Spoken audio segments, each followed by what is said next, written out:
O, yun. Yung mga panibagong impormasyon tungkol kay Leyna.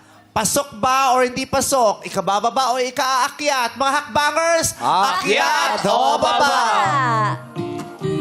Ay, umakyat pa rin lahat. Ayo. Oy! Bumaba lang yung kuryente, pero Siyempre. umakyat yung mga lalaki.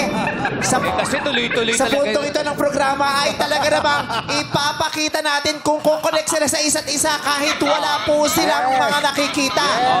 Sa pamamagitan, alam niyo naman sa pamamagitan ng damdamin ang pag-ibig ay dumadaloy kahit walang kuryente. Correct. Malalaman natin dito.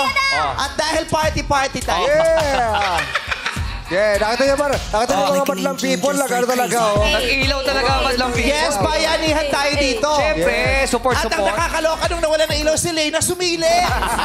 Dinungaw eh.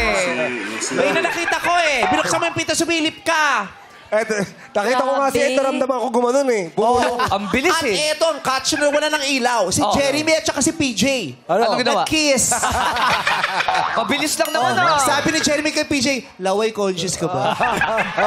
Smack lang eh. Grabe, ang lakas ng dating ng tatlo na wala ng kuryente. Pag Yes. aakyat to, sabay nawala ng ilaw eh. Buti pa yung dating nyo, ang lakas yung kuryente namin ang hina.